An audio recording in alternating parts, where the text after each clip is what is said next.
हम यहाँ पे ये डिस्कस कर रहे हैं कि जो हमारे पास फोर्स है, जब हम इस फिगर में फिगर को फॉलो करें, फोर्स जब x1 और x2 पे है तो यहाँ पे फोर्स इसे यहाँ पे फोर्स इसमें फोर्स ट्राई करेगी कि फोर्स जो है उसको एक्सेलरेट करने की कोशिश करेगी टुवर्ड्स डाउनवर्ड। तो यहाँ पे तो ये सूरत हाल है, लेकिन हम देखेंगे कि लोकेशन x3 और x4 पे क्या होगा। x3 पे देखें, यहाँ पे हमारे पास पोटेंशियल एनर्जी की वैल्यू क्या है, मिनिमम है, और x4 पे क्या है, पोटेंशियल एनर्जी की वैल्यू मैक्सिमम है। तो x3 पे जब पोटेंशियल एनर्जी की वैल्यू मिनिमम है तो वहां पे चेंज इन पोटेंशियल एनर्जी हमारे पास क्या होगी, जीरो होगी। तो यहाँ पे चेंज इन पोटेंशियल एनर्जी हमारे पास du/dx क्या होगा, जीरो होगा, जहाँ पे ये मिनिमम है। और इसी तरह ये x4 पे देखें, x4 पे आपके पास जो पोटेंशियल एनर्जी वो मैक्सिमम है, तो वहां पे भी हमारे पास क्या होगा, जो चेंज इन पोटेंशियल एनर्जी वो क्या होगा, change in potential energy should be zero. ये दो पॉइंट्स ऐसे हैं जहां पे हमारे पास जो पोटेंशियल एनर्जी है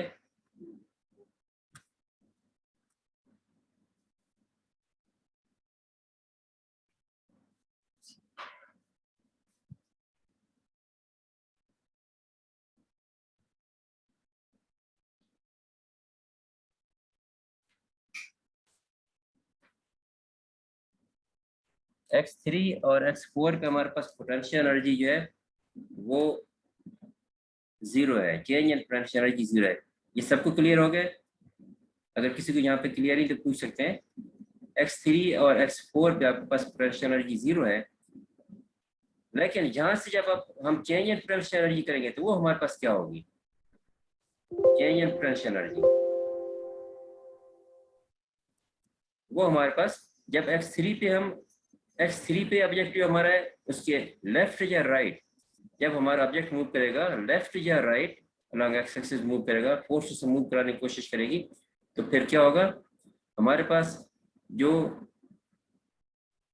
उसकी जो पोजीशन है वो उसे वापस पुल करने की कोशिश करेगी। लेफ्ट या राइट जो भी आप मूव करेंगे तो फोर्स उसको वापस x3 की तरफ पुल करने की कोशिश करेगी, क्योंकि चेंज इन प्रेशर हमारे पास इंक्रीज होगी। इसी तरह x3 पे देखें, x3 पे सूरत हाल कुछ और है। x3 पे जब हमारा ऑब्जेक्ट मूव करेगा लेफ्ट या राइट तो वहां पे सिचुएशन वही होगी जो x1 और x4 के लिए, x2 के लिए थी, यानी फोर्स उसे डाउनवर्ड मूव कराने की कोशिश करेगी। तो हमारे पास x3 और x4 पे सूरत हाल कुछ इस तरह बनती है कि x3 पे हमारे पास जब change in potential energy zero है, x4 पे change in potential energy zero है।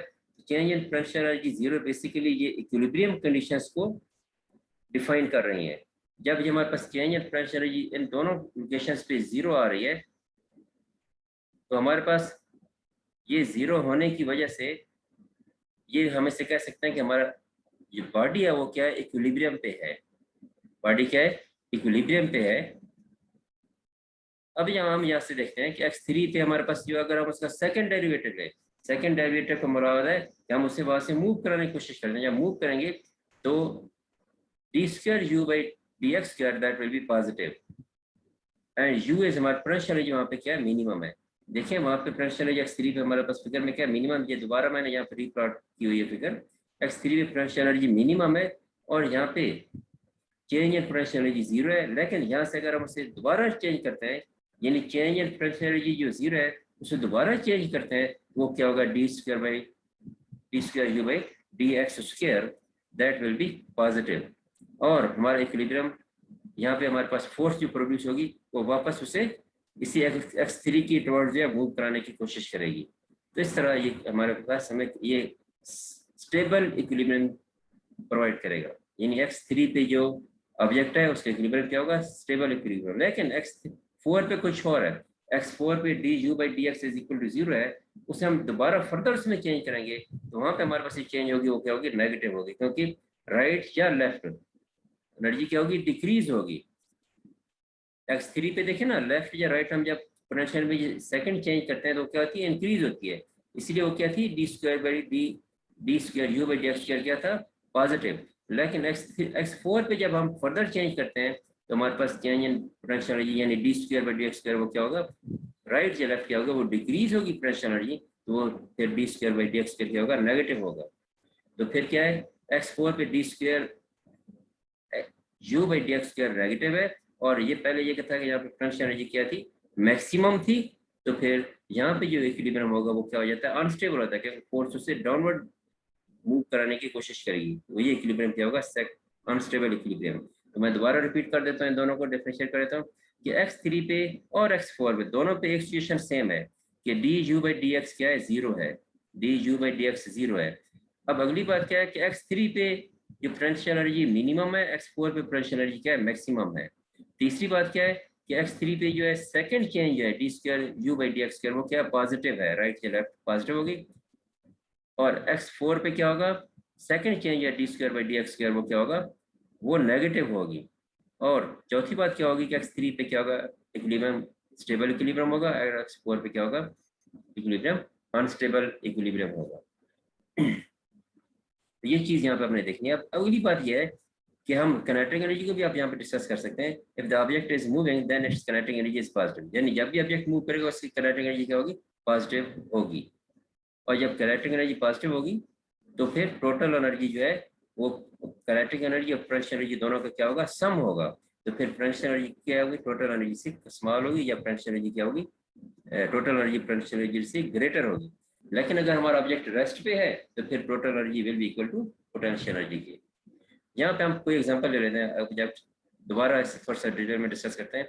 If the object for example कोई आपके पास कार्ड है जो मूव कर रहा है, happens to be on the right of the B, ये सेकंड फिगर देखें, फिगर 4.11, ये लोअर हम पोजीशन ले रहे हैं, मिनिमम यहाँ पे हमारे पास एनर्जी है पॉइंट बी बेस, इन तीनों में ए बी सी में से। अब बी से जब हमारा ऑब्जेक्ट मूव करना शुरू करते हैं बी से सी की तरफ या ए की तरफ, जब हमारा ऑब्जेक्ट मूव कर रहा है बी से सी की तरफ या ए की तरफ, तो उसकी किनेटिक एनर्जी क्या होगी, इंक्रीज होगी। बी से सी की तरफ मूव करते उसकी किनेटिक एनर्जी इंक्रीज होगी अनटिल बी से सी तक पहुंचते पहुंचते, ये कोई हमारा टर्निंग पॉइंट है, जब सी तक पहुंचेगा तो वहां पे किनेटिक एनर्जी क्या हो जाएगी हमारी, क्योंकि टोटल एनर्जी यहाँ पे ई है, देखिए ना ई टोटल एनर्जी, ये ई डॉटेड लाइन आप रिप्रेजेंट करिए टोटल एनर्जी के लिए है। इस टोटल एनर्जी के लिए ये टोटल एनर्जी जो प्लॉट को जहाँ पे इंटरसेक्ट कर रहा है वो बेसिकली क्या है,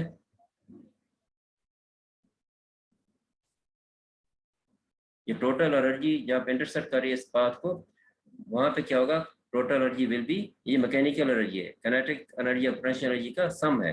तो जब हम बी से सी तक मूव करेंगे इस टोटल एनर्जी तक पहुंच जाएंगे, इसका मतलब है इस सी तक पहुंचते पहुंचते काइनेटिक एनर्जी जीरो हो जाएगी और total energy will be equal to potential energy के।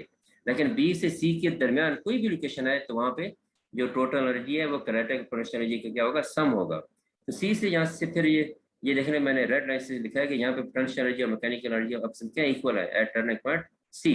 अब सी से फिर ये वापस हमारा ऑब्जेक्ट मूव करता है बी की तरफ, जब बी की तरफ मूव कर रहा है फिर बी से वापस ए की तरफ